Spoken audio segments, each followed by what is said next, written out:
Hello, this is Judah Bernard with the Rise Radio Voice here. I am the wisdom dialoguer and the motivational warrior and the dialogue coach for the Rise Radio Voice. We are happy to be here today. We were just having a couple technical difficulties. We rebooted and came back in, and thank you guys for joining. Welcome, welcome, welcome. Today's season 5 is What's Your Purpose? And we're going to start off, Stephen, let's start off with purpose. Let's just go right into it. We kind of swamped for time, but we're good. Let's go.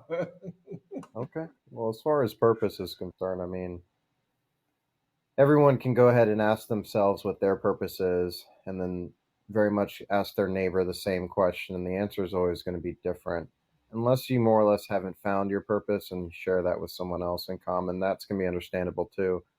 But the reality is most of us, one way or another, either live our life in our pursuits of our purpose or what we believe our purpose to be, or we go about life pursuing a purpose or looking to figure one out that might work for us. So in my particular case, my life's purpose, even at almost 30 years old, I still haven't quite figured out. But as far as what my purpose is at minimum and expectation as a human being, I know there are qualities about my characteristics, how I carry myself, and how I treat other people that can at least at minimum define my purpose at minimum now. So I understand that we'll be diving into a variety of topics on what that might mean to different people. But Yes. I think it's equally important to consider the people that might very well not have any purpose either. And we have something for them too. But I definitely read The Purpose Driven Life by Rick Warren. And in The Purpose Driven Life is talk about a book that teaches people how to achieve spiritual growth by following Christian values. It also tells them to think the world is temporary and prepare for life in heaven, where they will be with God, and we were all made by God in God's image and are meant to share His love with others. And I know in that book it has about five purposes of for life. But in it, I want people to understand, what does that look like for you? I never knew my purpose in life right now. Number one, to be a minister, and also to be able to teach and bring people to Christ. So I think in doing that, that purpose has given me a fulfillment, being that in many of the podcasts and many of the things that I do, it draws people to doing the right things or doing things that deem to be right. But then again, I don't try to tell a difference between right or wrong, because only a person can tell from their right or wrong. So I don't say anybody is right or wrong. I just tell them, it's just something that I value. And hey, if you try, you try it. And if it works for you, it works for you.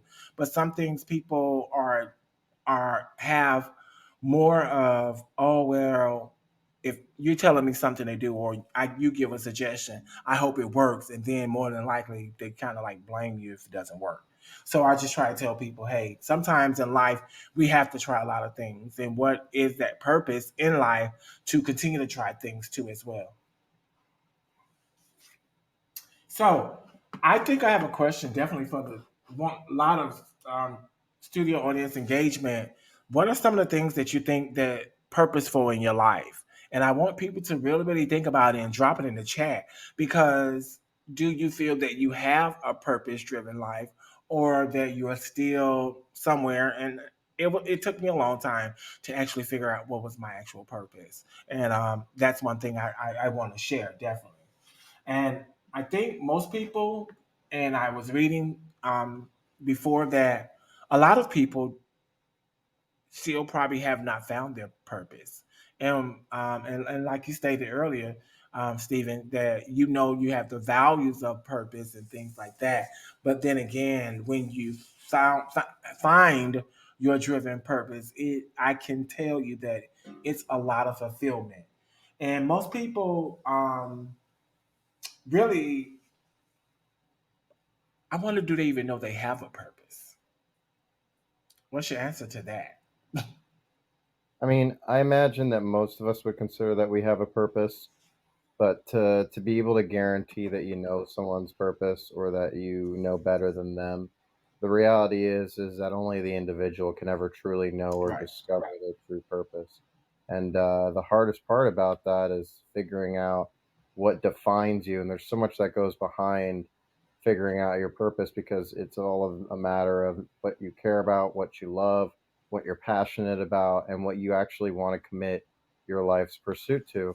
And I legitimately know that even as far along as I am in my life now, I'll never truly know the definition of what every purpose I'm capable of committing or pursuing to. And I say that because just like my mom's a woman of many careers, many different types of certifications. She was able to get certified as a veterinary technician, as an orthodontic technician, as she's been for the last 20 years. She's been certified as a stylist. She's done massage therapy, cosmetology, you name it. And a lot of what led to that was my mom looking to figure out a purpose, something which that she could see herself doing confidently and enjoy doing, in the sense where she felt that it was something that defined her purpose. And it might not have always been exactly that, but all the same, it was the intent of finding some sort of purpose through practice. And she would have never really figured out her purpose had she not have gone about the trial and error of figuring that out for herself. And it's important that people remember that you might have a variety of purposes and a variety of things of which that define you over time, but ultimately it's through trial and error that you'll actually learn whether or not it's your actual purpose. And it's tough because it takes a little bit of failure, it takes a lot of bit of risk, and that can be scary to just about any of us. But I think definitely people must know that sometimes that our purpose had probably pretty much don't have to do anything that we do for a living.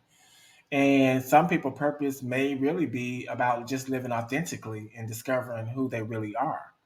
And I think what that purpose is, only that person would know it and also be fulfilled by it when they do fulfill that purpose. No one can tell you what your purpose is. And I think that that sheds the light on my next segue to most people were never able to comprehend this perspective. Because basically, if you're trying to live you authentically and discovering who you really are, that sometimes we live from the outside in and not the inside out. And the one thing is, we have been taught from a very young age to look at others for guidance. Social norming is an important part of childhood. You figure out how to act in relation to everyone else. But the problem begins when you extend that process to include something as personal as your life purpose. So, so many people tell us what we need to do, how we need to do it, and all that and stuff. And some have earned our trust and ability to help us find our unique purpose. But then again, if that person has helped you, I consider that person who's found that purpose kind of lucky. But most people, even the well-meaning, opt instead to fit us into a slot that makes more sense for them. Some people, hey, I don't know anybody parent didn't say I want you to be a doctor or this type of thing or something out the back or the blue. And the thing is that genuinely something that you would want to do? And I know I had a conversation with a Uber driver, and he was telling me that his 13-year-old daughter was getting upset because they wanted her to do medicine and things like that, and she was very creative, artsy, and things like that.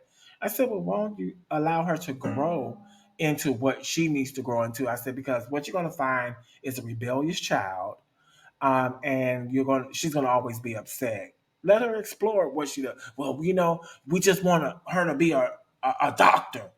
I'm looking like, but artist makes money too. So I think what we really have to understand is definitely support people and what they do. Like you said, Stephen, earlier, they're gonna make mistakes. You have to take that risk. But I think more so people just want it to flow, and sometimes it's not an easy flow or being fluid. Um, but we really have to understand to when we look at looking from the outside in and not the inside out, is that like I can say for me sometimes when someone has told me that you'll fit good in this category, I look at it as being not an example, but advice. But sometimes I take that advice to heart, and then it makes me not learn myself and who deny who I really am as a person because I'm taking their suggestion. What are your thoughts about that? It's there's a saying that goes that if you're going to give advice to anyone, be wary of the fact of the matter that you might very well be hurting them more than you're helping. And that's kind of the point, is that if you're going to help, then help. But a lot of people don't consider what that consists of, and it means giving unbiased advice. Hmm. And the reason it's so difficult to give unbiased advice is normally because we try and give suggestions that we believe will work. A lot of what we believe will work is based on risks that we personally are willing to take. So, take for example, like you said, everybody's parents have said they wanted them to be a lawyer or a doctor at some point. My parents were very brown and did exactly that. And my whole life told me that I need to be either a lawyer or a doctor. And lo and behold, from like the age of 13 or 14, I was like, I'm going to be a cardiovascular and respiratory surgeon. And that's what I believe my calling might be. And I took that to heart. And I spent a healthy amount of my life preparing myself to be exactly that. And I can't necessarily say that was what was for the best. But at the same time, I know that the intention was to put me in a position to help myself in any means necessary, and also to be able to have something reliable like a position of being a doctor. And I went all the way from being a 14-year-old, 13-year-old kid thinking this way to being an 18-year-old, 19-year-old teenager in his freshman year of college and being like, I'm actively practicing these things now. I'm doing the internships, I'm working in the hospitals. And I legitimately, despite having wanted to do this for a purpose, don't see this to be particularly my purpose. And it was only after a year and a half of doing pre med where I decided to stop going to pre med. I moved away from the university town where I was in back home. My parents were very upset. So were a variety of other family members. Why? Because their expectation was is that I had spent all this time telling them I'm going to be a doctor, and now here I am telling them that maybe it's just not my thing. So it was a lot of pressure at first, and it was a perfect example of people meaning well, and then when the advice they'd give me had either not gone the way as expected, or I didn't take it to the letter the way they had advised me. There's normally a lot of what's the word I'm looking for? Frustration, to Hmm. say the least, when it comes from their end, because they ultimately feel as if you are ignoring their advice, or as if you didn't take them seriously, or you don't value their opinion. And it can be overall very anxiety and stress driven of an experience as is. So I know from experience that a lot of us have listened to family and friends and know that their intentions are beautiful and that they want to help. But we've also probably experienced plenty of advice where it didn't work out the way that we were advised, or we didn't take the advice to the letter, and then that was held against us. And that's something to consider anytime we take advice from anyone, is that when we're taking the advice, understand that sometimes that advice comes at a cost. And if we're going to give advice, then we're going to have to remember try and do so unbiased. And just like you lend out money to friends, you're Yes. not supposed to lend out money to a friend and count the cost and then hold them to it, even if the expectation is for them to pay you back. You legitimately should almost never look towards a friendship and expect a friend to pay you back at any time for anything, because ultimately if they don't, that expectation you set, which is now an unrealistic expectation, could damn the friendship, for lack of a better word. But that's what it literally does. And it's unfortunate because just like advice, just like lending money, just like all these other things that we try out in life, we understand that they come at a risk, but people don't often consider the risk that they put themselves at by giving advice and by taking advice. And at the end of the day, a lot of what advice is driven by is fear, what fears a person does or doesn't have, and what fears they're willing to take. And risk comes into that a lot. Not being a doctor and then deciding a couple of years later I want to move to California and find myself Hmm. wasn't a very flattering thing for my parents to hear from me at the time. But now, fast forward 7, 8 years later, and I have a beach apartment and a lifestyle they can appreciate. They sing a different tune every day. Right. So it comes down to, again, a matter of knowing yourself, understanding the risks that are taken by taking advice as well as by giving it, and then knowing the validity of whether or not advice is worth taking and how much of it to take. Because sometimes parts of advice can be very fruitful. The rest of it might not be as accessible to you as you might think or as the other person might think. The reality is only you can know best, and that's why we spend so much time in this show talking about accountability and you figuring it out for yourself, because as much as we might want to help as individuals, there's only so much we can do to help others if they don't help themselves the appropriate ways. And that is so correct. I think what we have to realize that number one is it starts with us defining ourselves. And what does that mean for us creating yourself? I know that our parents want us to be so great, so this, so that, and this. But who are you really? Where do you fit in this world we call Earth? But I know some people also look for a career before you listen for a calling. What am I saying with that? That um, we all got these check boxes that we gotta check. Graduate from school, um, marry, have kids, settle into a well-defined career path, hang on until retirement checks can be collected. That was what they sung in our ears most of the time. Oh, you have to get out of here at 18. You got to do this. You got to go to the military. You got to do this. You got to do that. Before you know it, your boxes are so big that they're not measurable, and you're like, okay, am I going to get through with all this? More than likely, you're not. But then again, that path pushes people in the direction of conformity and not purpose, and you start conforming towards the world and not towards your actual purpose. What does that mean? Like you said, Stephen, okay, yeah, they want you to be a doctor, they want you to be this surgeon, they want you to be this, and you saw later on down the line that's just wasn't you. More than likely you're living more purposeful now, that being stressed or trying to achieve that height of what your parents thought that were was the best for you. So I think what we still have to understand, because my parents too, hey, you need to be a lawyer, you need to be this, you need to be that. But we have to look at timing, we have to look at seasons too as well. We got to understand that we all start just trying to reduce or avoid our self-induced fears of not being filled in anything that we're doing or what our parents told us to do, and our parental guidance, whoever that parental person was in your life. They have so many things that they feel like you should do, but then again, we put self-induced fears of not being able to fulfill whatever it was, whether it was graduate from school, get married, have kids, get into a well-defined path, hang on until retirement checks. Some of us don't make it past retirement checks, and then we start thinking, are we not smart enough? Are we not creative enough? Are we not pretty enough? Are we not handsome enough? And we just really stop to ask, are we really happy and fulfilled? And I think that's what happened to me. Was basically I stopped and I said, wow, am I really happy and fulfilled at what I'm doing?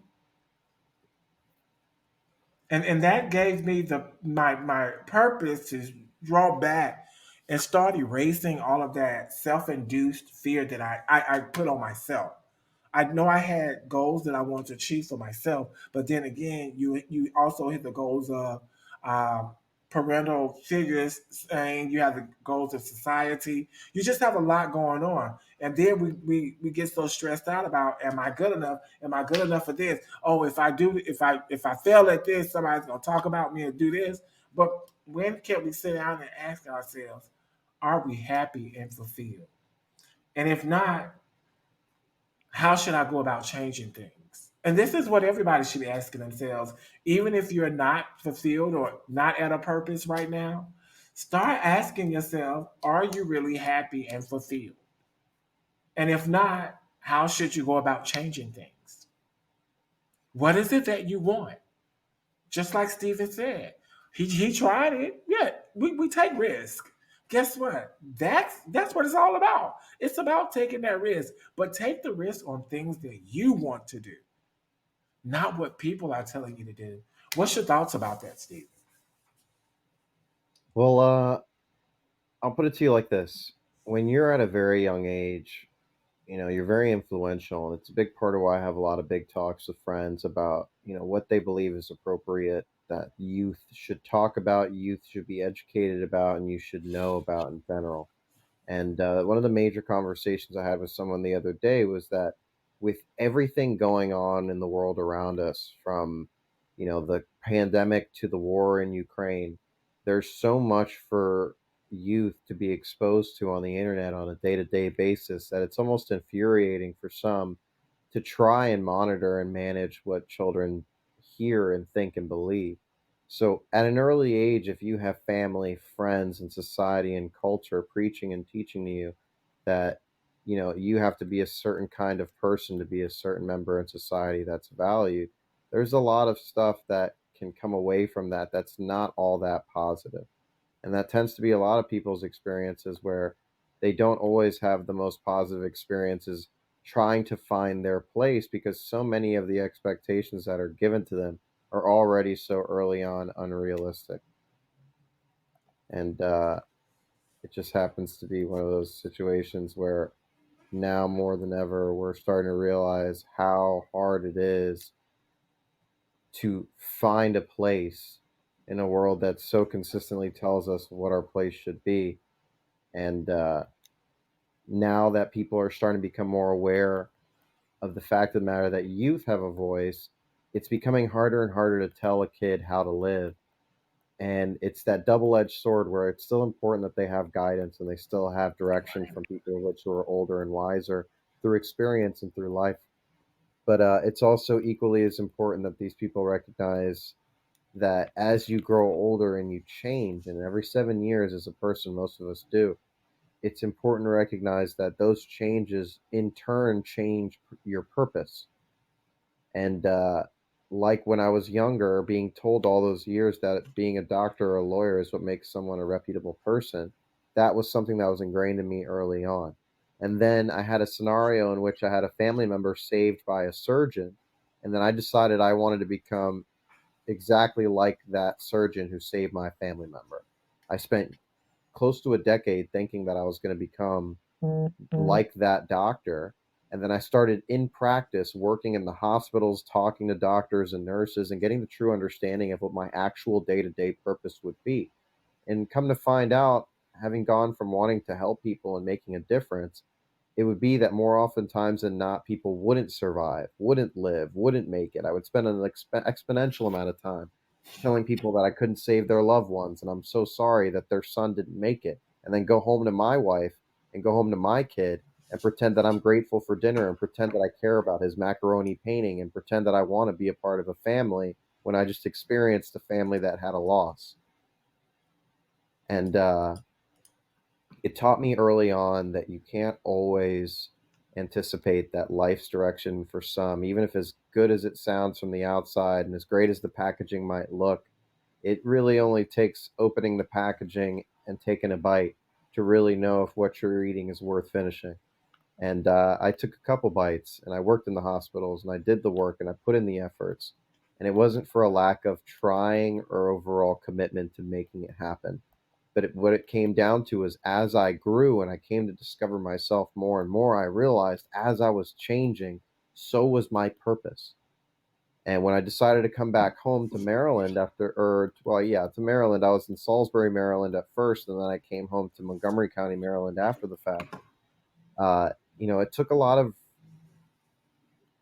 of biting my bottom lip and just kind of eating the punches that my parents were throwing at me, family, friends. You got a lot of people you tell you're going to be a doctor for almost your whole life, and then all of a sudden you tell them you're not. A lot of people kind of start to look down at you because now they're like, now what? And you feel that, and you understand it's a part of the risk. It's a part of making a big decision like that. But I would have rather been the person who had taken that risk and recognized that it wasn't for me than be the person who took that risk, recognized it wasn't for me, and then stuck to it because I didn't want to look bad in front of my family and friends. And the reason I gave that long winded answer is because it's important we recognize the processes it takes. I went through over a decade of life's experiences before I figured it out. And even then, all I figured out was that the direction I was taking was not my ultimate direction. It wasn't the ultimatum I was looking to set for my life's purpose. And all I've managed to figure out now is that I like living somewhere where it's predominantly sunny and beautiful. So I moved to California. I like culture. I like people. I like the idea of going out and about and doing things. And before the pandemic, I'm smack dab in the middle of where it's great to do all those things. I like dogs. I like hanging out with my friends, playing video games, and the whole nine. I enjoy riding motorcycles and a variety of other things. There's a bunch of decisions I've learned about myself and that I've made for myself only through having made the extra steps to taking the risk, finding out by taking actions whether or not these actions are worth my while. And when finding one's purpose, you might not have just one selective purpose. And Judah made an extremely beautiful point to say your job is not exactly going to be your life's purpose. Right. A lot of us would dream, because it's called a dream job, to have a job that we absolutely adore and we find our purpose in. But the probability is you're going to have a form of income and a purpose outside of that. And that's okay. There's a healthy balance between all of that. But what most people do not know how to segregate, and the reason I love that you made that point, is that your job will not define your purpose. I promise you. Absolutely promise you. Because I know hippies who sell pineapples on the beaches of Hawaii and are homeless and who live beautiful, happy, and fulfilled lives.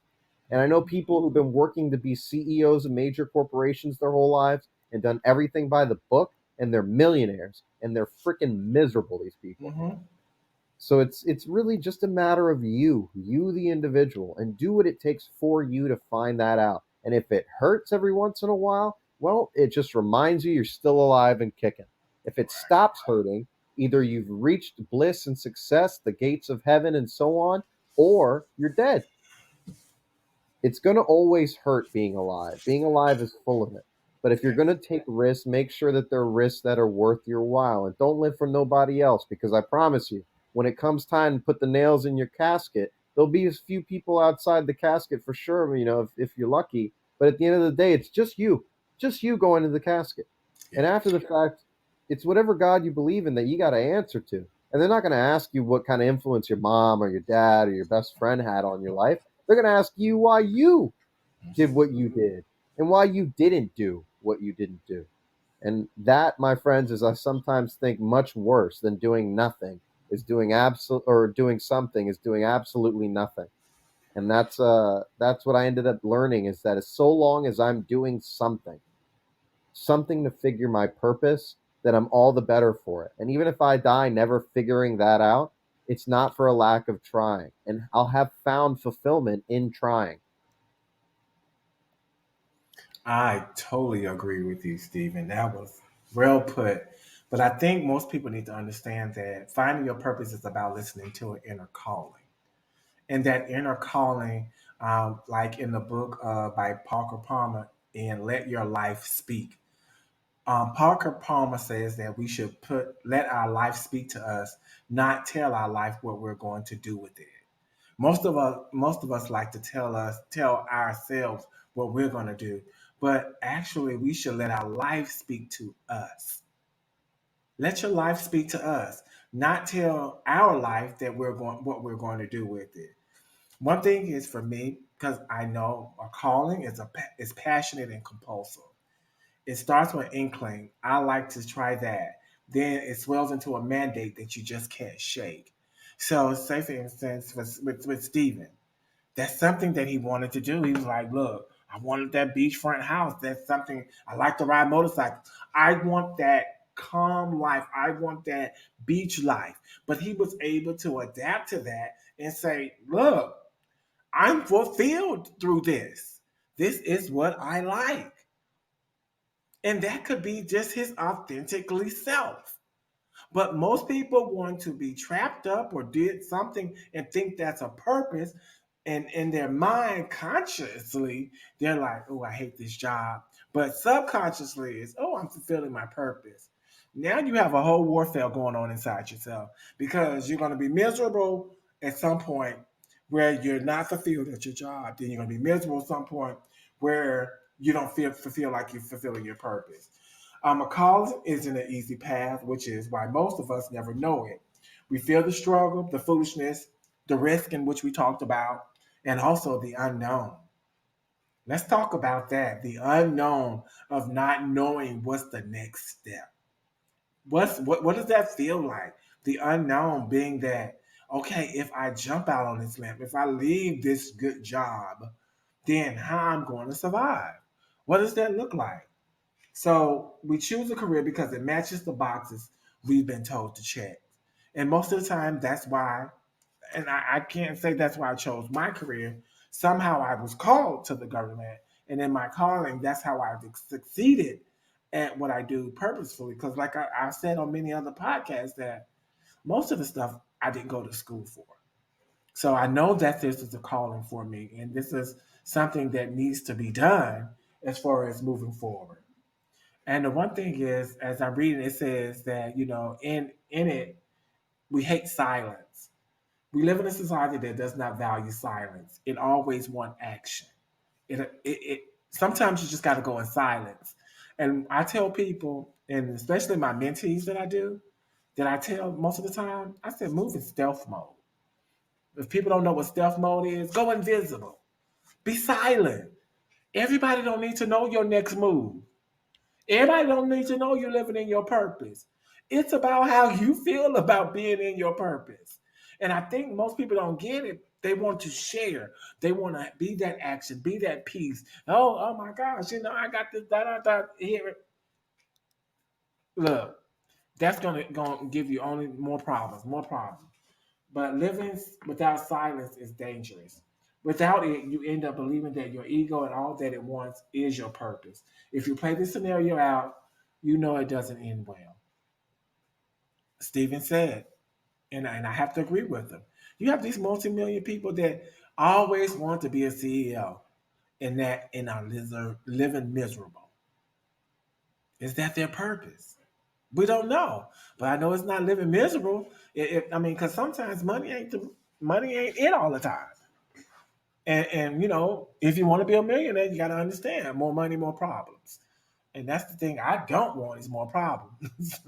So I That's what I definitely look always at tell people. I would love to be wealthy, but I'm never looking to be rich or famous because the how amount about of that. problems that come with that is not for me. And we have to look at our pride. And that pride goes into that rich and famous and things like that. And that's one thing that I always say too as well. Make me wealthy.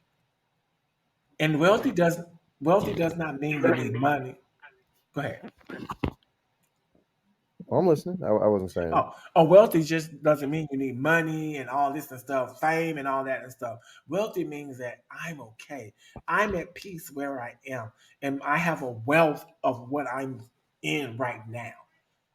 And I'm okay with that because that's where my peace, that's what my joy is. And people have to understand. Most people want to keep going up and more money, more problem. So you really have to understand about that. But I think as I was reading too as well, the one thing is people don't want to do is you don't like the dark side of yourself.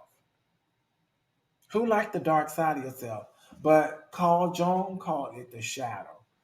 Most of the time, you have to understand you got to go to that dark side so you can learn from that dark side so you can become better. I'm going to say that slowly.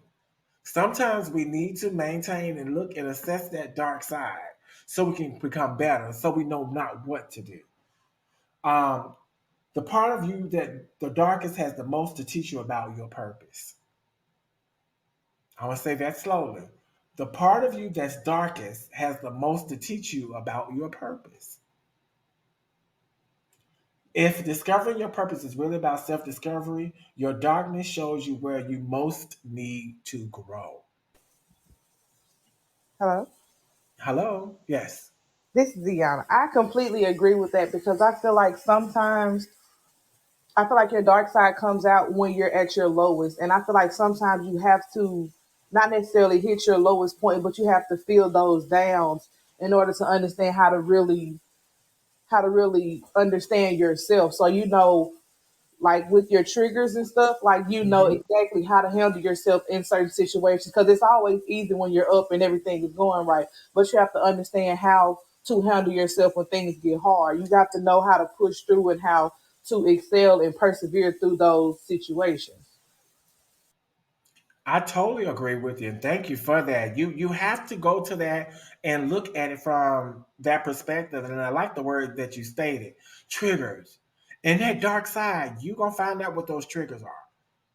And then you can learn from that. But then again, more importantly, it shows you from whom you most need to learn. And it's the people you like least who have the most to teach you about yourself. Uh-oh. Let me say that slowly. And it's the people you like least who have the most to teach you about yourself. But most ignore the dark side. Instead, they seek comfortable relationships that reinforce worn, stale images of yourself. So the thing is, we want to seek that relationship to reinforce, oh, I'm okay. And we're stuck. And then we understand that no, nobody's addressing that dark side. I don't want to go there. I don't even want to tell you about that. And the thing is, we become this, people come in these relationships. I know a couple been married many years, and the husband keeps saying, I should have never married her. What? Because they haven't attached that dark side. And these are older people.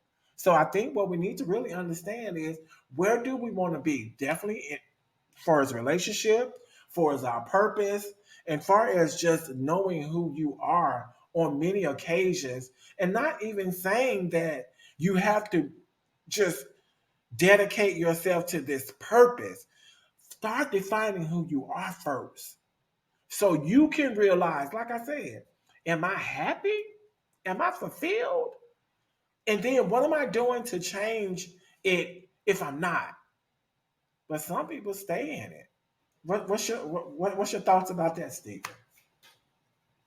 Well, that's the thing is that to different people that can always mean different things. The hardest part about any of it is finding out the answer for yourself by embracing that darkness even when it makes you uncomfortable. And that darkness is a perfect example of a different way of just saying your fears, the things of which that make you uncomfortable, things of which that don't leave you in a comfortable place. But just remember, being comfortable is a dangerous thing in and of itself. Being comfortable is a lot of why some of the problems that we have in life never change, is because we've become too comfortable without having that change in our lives.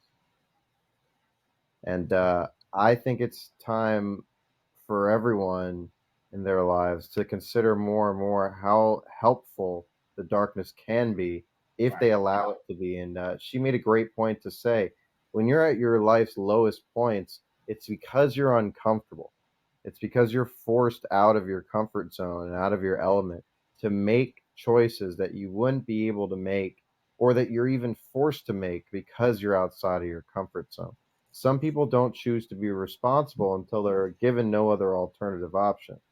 And that's more or less me sometimes, where I have to go through a major depression or I have to go through a major, dropping the ball in general in order to realize that there's decisions I need to make and then actively make them. And that's a flaw. It's a character flaw within myself. I've recognized is that I don't know how to sometimes just simply address or appreciate the fact of the matter that I have it pretty good. I have all the resources I need to do what's expected of me. I have all the opportunity in the world living in a country like America to make a lot of the impossible possible. And again, when you address your darkness, it's scary and it's a risk because sometimes you can fall into it, but you can't ever really truly learn from any of those experiences unless you have them, unless you take them. And again, she made a very great point to say that's like your darkness is when you reach your low point and you realize yourself and what needs to be done.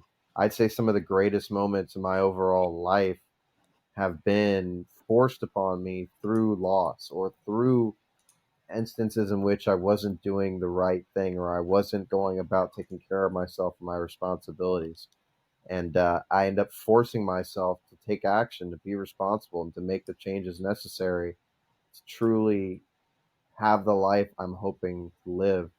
And it's unfortunate that sometimes I allow it to get that bad, but it's interesting to see in human nature how many times I've considered needing to take care of myself and then only doing so when it's a last resort, last second, I'm kind of taking care of myself kind of deal.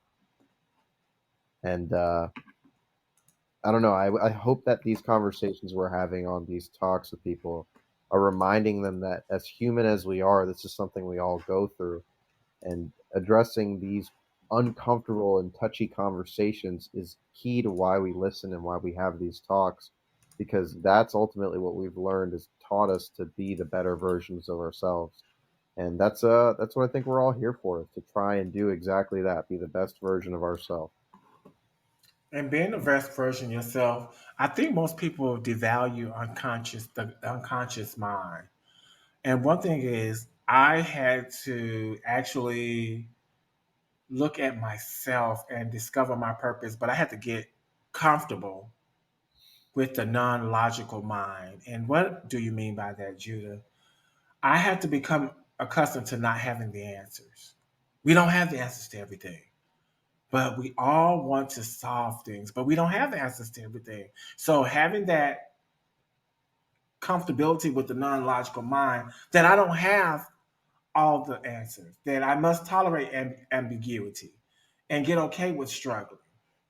I must allow myself to feel deeply and thinking my way to a purposeless life. It will never work. Because the thing is, if I continue to think and not go off the calling and put things in action as far as letting it happen and let that purpose life come on board, and I do everything in the aspect without logically thinking about what's supposed to happen and let it happen, that's when we fail. We think about it too much. Oh, this is my purpose. What if it's not? Then you'll set yourself up for failure. So, like you stated way in advance, these are risks that we take every day. But once you know that it's your purpose, you start seeing the calling. You start seeing the meaning that it has, the fulfillment, the joy, the peace. But you got to understand, most of this is just a tall order for most people. One that they deny, they scoff at, they ridicule, or downright just ignore. We must understand that everybody's not going to reach that potential of defining their purpose. Everybody's not. But understand that we've given you tools and resources to actually identify and assess what that looks like. And stop downing yourself on a lot of things. Because number one, we're all great. And I tell that on every mentee that I get. We are all great. What does that mean? Each and every one of us are great. That's it. What do anybody have any thoughts about that? I agree It's to everything easy. that you guys were saying. And sometimes, back to what I had previously stated, sometimes when you're at your low, even when you're at your high, take a look at what's around you and who's around you. And is it the same when you're at your low? Because that could make all of the difference. Like everyone Mm-hmm. will always be there when it's sunshine and rainbows, but who's going to be there through the thunderstorm and the rain? And Mm-hmm. sometimes a lot of people have to take a look at that. Totally agree. Steven? No, that's key. It makes a valid point. If you start recognizing there's a pattern behind you not being in the best state of mind and someone who's constantly around you, then it might be worth considering that maybe it's the company you keep that's exactly the problem. And then a lot of times that ends up being exactly that, the company you keep. And it's hard to let go of anything or anyone, especially if you found them significant or you've given them greater purpose. Uh, but it's equally important to remember being selfish and what that means and how key it is to everyone's overall health, and that it's not necessarily a bad word either, because selfish is oftentimes turned into a derogatory statement or word. But the reality is it's a blessing to be able to think of oneself. Consciousness is what defines us and makes us the species that we are. It's because we're conscious, self-aware, and ready to make decisions that we are able to advance so far ahead of other species under the spectrum. And when you have a circle that you keep, the expression "you are a product of your environment" isn't explicit to just where you live. I love where I live. It's made me a better person because of that. But it's also the company I keep, the attention I give to the people who matter, and the energies that I exert and with who that dictate whether or not I'm truly happy. And there's a variety of other things, of course, that are inanimate that make me happy. But ultimately, where my energy goes and the circle that I keep and where I am with my life and where I live, those things are what define what makes me happy. And if in the journey of looking for your purpose, you find that there are people who are either in your way or making the path to success even harder, then sometimes it's easier to bite the bullet in the moment and rid yourself of those particular issues than it is to let it run your life forever and then ultimately regret it or resent it forever. And that's what we're trying to do here is we're trying to help people make these decisions while they're still young and kicking and while they can still appreciate and enjoy life. We don't want people to figure it out when they've already clocked in and clocked out. And that's what this is about. What's your purpose? Define your purpose. And what does that mean? All that your parental figure in society has put in your brain that you need to be, start erasing that. Where are your boxes that you provided for yourself? Number one is, are you really happy and fulfilled at this moment? And then what are the things you're doing to change it? That's the important part. It's about you. And understand this is you. This is not nobody else but you. And until you decide, that's what it is. Until you decide, until you have the desire to do that. But then again, we want to pre-plan, analyze, assess, restructure, and things like that. But it's all about let your life do you. Don't you call out what's for your life because it's already predestined. It's already. But figure it out. Figure it out for yourself. And what does that mean? Asking, am I happy? Am I fulfilled? And second of all, is if I'm not, what am I changing about it? And then listening to this again and reiterating those steps that we talked about earlier. Like Iana said, who's going to be there when it's rainbows, butterflies, and everything? Then evaluate the people who's going to be there during the thunderstorm. And it's going to be there consistent. And that's one thing I want to talk about, the consistency among friends. That's the hard part. But I know we're at the top of the hour. Do anybody have any last comments? What about the live studio audience and things like that? If y'all have live comments to come on, last words of wisdom as we end the show. Come on, Iana. I know you have some good words of wisdom. Then we'll come with Steven. But you can catch Steven um, at I'm Sleep When I'm Dead on Instagram, and he'll drop that down in the bottom. And Iana, where can they find you on Instagram? My name is on Instagram is Iana EANN.A. Okay. And what is your last words of wisdom today? Just once again, just always try to figure out exactly who you are, even if it's just day by day figuring out certain bits and pieces of who you are. Figure out your purpose and why you're here. Just like we said earlier, it may not necessarily be a purpose with a specific thing you're supposed to be doing. Maybe it's just you being exactly who you are. That may be your purpose, because you never know how many lives you touch just being who you are, not necessarily doing anything in particular, just necessarily being who you are. So never let anyone take you out your character, and always just remember to just be you and fulfill your purpose of being here. And thank you for coming on as a speaker today. And Stephen? Oh, I can't top that. Yes. You don't have anything else to say. No, I mean she covered all the bases. Think about it. You're Right. gonna go through these things first and foremost. If you're gonna go through 'em, make sure you go through it the best you can. Realize that your job is not your purpose. What people tell you is not your Right. purpose, and one singular thing might not be your purpose. Your purpose, like she said, might very well be you being you. And you Mm-hmm. might touch so many people just by doing that. So imagine how life easy might be if that's how it works out for you. Imagine if your purpose just happens to be you get to be yourself.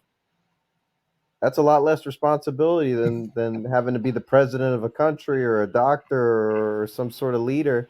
If all you have to do is be yourself, consider yourself blessed. So go and find that out and do the things that it takes to figure that out, because it ain't going to just fall in your lap.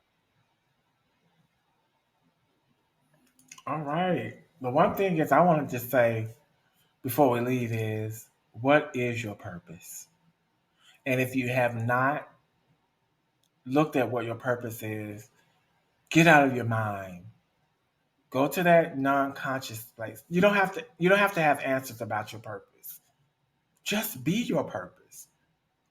It don't have to look like things that other people want to see. Let it look like what your life is about. What does that mean? Just be the authentic you. Like I tell people, I'm the unapologetic me. That's it. I can't be anybody else. And that's the good part about it. So as we leave here, start defining what is your purpose? And really sit down and talk. You can talk with it with your partner, your relationship, anybody you got a situationship with, or anything. Because maybe both of you guys need to find your purpose, or look at what is your purpose together, because that's important. So until we meet again, and next week is we're going to be talking about mental, physical, and spiritual health. We're hitting you with a three figure: mental, physical, and spiritual health, because that's important in knowing your purpose. So until we see you next time, tell a friend, tell a foe, tell your spouse, heck, tell everyone, and we'll see you on the next podcast. Have a good night and have a great week.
Good night.